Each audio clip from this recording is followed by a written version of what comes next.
लड़की अभी अभी पुनर्जन्म लेकर वापस आई थी। उसने घर का सारा आटा जमीन पर फैला दिया और पंखे से उसे हवा में उड़ाने लगी, जिससे पूरा कमरा धूल कणों से भर गया। उसके बाद उसने किताब को जलाया और धूल में फेंक दिया ताकि वह आने वाले लुटेरों के साथ समाप्त हो सके। असल में तो वह बस पिछले जन्म में तेज आंधी और बारिश के कारण घर में बिजली चली गई। तभी बाहर से लाइन की मरम्मत की आवाज आई। बिना किसी सुरक्षा के लड़की ने दरवाजा खोल दिया। दरवाजा खुलते ही 2 मास्क पहने अजनबी अंदर घुस आई और लड़की का मुंह बंद कर दिया। दादी ने शोर सुना और देखने आई, लेकिन डाकुओं ने उन्हें जमीन पर गिरा दिया और लड़की को भी चाकू से बेरहमी से मार डाला। नहीं, 想到下一秒，女孩就在桌上猛然两醒，看着自己面前的练习册，女孩还以为自己不小心睡着了，做了个噩梦。这时老师突然打来电话，询问女孩已经报送了请备，还要不要去体验一下高考的紧迫感。女孩表示自己要去参加高考，让自己的高中生涯画上圆满的句号。挂掉电话后，女孩十分疑惑。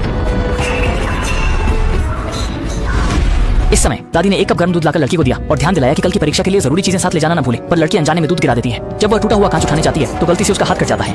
इन एक परिचित दृश्यों को देखते हुए लड़की अचानक समझ जाती है कि उसने अभी जो देखा वह सपना नहीं था, बल्कि वह तो पुनर्जन्म हो गया है। तभी दरवाजे के बाहर अचानक से लाइन की जांच के लिए दस्तक आई। लड़की को तुरंत अपनी पिछले जन्म की दुखद मृत्यु का दृश्य याद आ गया। वह तेजी से बाहर भागी ताकि दादी को दरवाजा खोलने से रोक सके, लेकिन सब कुछ बहुत देर हो चुका था। 2 डकैत सीधे अंदर आ गए और दादी को मार डाला और खुद भी पिछले जन्म के दुखद अंत से बच नहीं पाई। सोचते हुए अगले ही पल लड़की फिर से उच्च माध्यमिक परीक्षा के 1 दिन पहले जीवित हो गई। अपनी पिछली 2 जिंदगियों के दुखद अंत के बारे में सोचकर लड़की अपनी दादी को यह सब बताना चाहती थी। तभी अचानक शिक्षक का फोन आया और जैसे ही शिक्षक ने मुंह खोला, लड़की ने तुरंत शिक्षक को बताया कि उसके घर पर 2 डाकू तुरंत आने वाले हैं, कृपया जल्दी से मदद करें पुलिस को। शिक्षक को लगा कि लड़की की तनाव की वजह से वह केवल सपना देख रही थी, लेकिन जब उसने लड़की की गंभीर बात सुनी तो शिक्षक ने तुरंत फोन काटकर पुलिस को सूचना दी। इस दौरान पिछली बार की तरह बाहरी भी दूध लेकर आई। लड़की ने जल्दी से लुटेरों की बात बाहरी को बताई, लेकिन बाहरी ने लड़की की बात पर विश्वास नहीं सच है दादी, बिजली जल्द ही चली जाएगी और दरवाजे से छोटे छोटे प्रकाश बिंदु गुजरेंगे।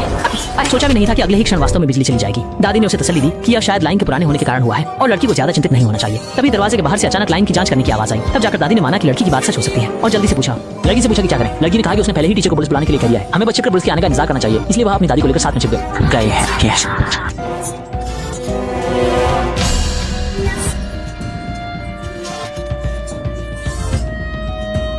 अगले लुटेरे के लड़की का पैसा लेने पर वह तुरंत बोला कि अब चलें, और लड़की सोच रही थी कि लुटेरे सच में चले गए, इसलिए वह धीरे से बाहर आई और देखने लगी। लेकिन अगले ही पल वह छिपे हुए लुटेरे द्वारा